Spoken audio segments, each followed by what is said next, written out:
Kiwit, kung sa amin po ito ay tawagin, palos naman sa ibang lugar or kasili. At ito naman po ang aking lulutuin. Lilinisan ko lang muna dito sa lemon at saka asin, kakamasin ko para matanggal yung kanyang lansa. At marahil nga madami sa atin ang ilang pa rin itong kainin dahil sa kakaiba nga nitong itsura. Pero may tuturing namang high-end delicacy pagdating sa mga ibang kilalang bansa katulad nga po ng Korea at saka Japan at dito na nga din po sa Thailand. Ito na po yung nalinisan kong isda mga kanayon at lulutuin ko lang siya sa kakaibang paraan. Pero bago yan, gigisahin ko lang muna to sibuyas, bawang, luya, palalabasin ko yung kanyang bango at saka lalagyan ko po ng maraming sili para magkaroon naman ng kaunting kagat. Saka ko po ilalagay itong toyo, paminta, kaunting betchin at saka yung piniga kong 1 kilo ng purong kakanggata para mas malapot yung kanyang sabaw.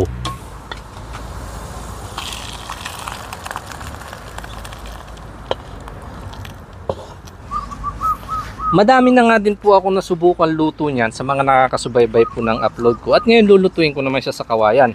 Nung nakaraan kasi nagluto ako ng baboy ramo dito. Hindi ko man na-achieve yung kanyang texture pero nakuha ko naman yung bango at saka lasa. Kaya gagawin ko ulit siya dito naman sa kiwit. Aadobohin ko siya sa gata.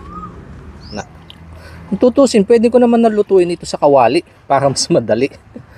Pero iba yung pakiramdam na nagagawa mo yung bagay na kung saan ito yung paraan ng pagluluto ng mga magulang natin noon.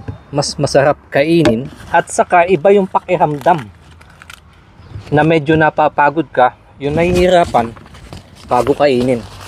At the same time, may natutunan ka pa.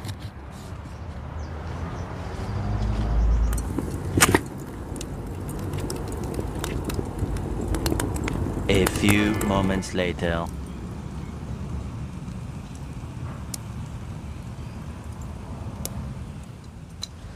Iniwanan ko ho ito ng mahigit 4 na oras kasi nga yung luto ko dati ng baboy ramo medyo hindi natuyuan na sabaw. Eto, medyo nasubrahan naman yata mukhang nasunog.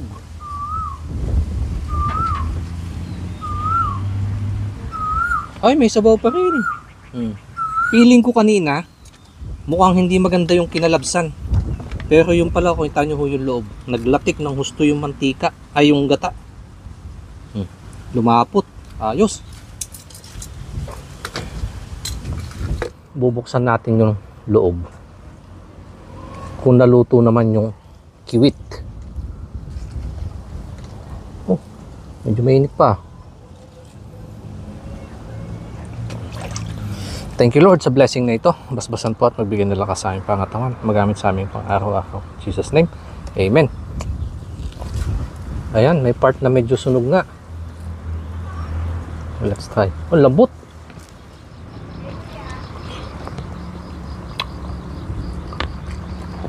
Uy, ayos. Sabaw. Mutulo. The best. Hindi ko sukat akalain na ganito yung kalalabsan. Manghang, maalat, matamis-tamis yung gata. Kasi puro yung ginamit ko.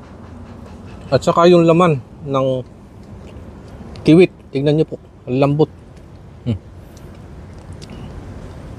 Naluto siya ng husto. At mayroong kaunting smoky flavor. Kasi nga may pating sunog yung pinasok ng apoy.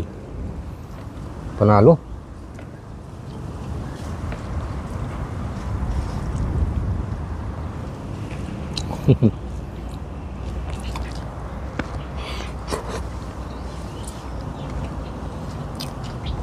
Nagkatotoo yung expectation ko sa reality.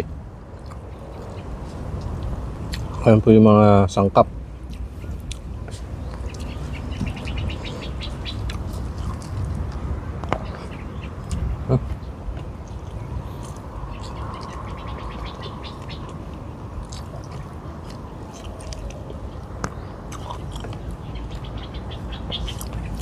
Kung makikita nyo po yung paligid, medyo madilim na, ay hapon na. Alas 3:30 na po ng hapon. O ito lang isa naman ang bubuksan ko. At yung mamaya, pang for the boys kung tawagin. Kung sa mga nakakaintindi po dyan, alam nyo na. Sarap.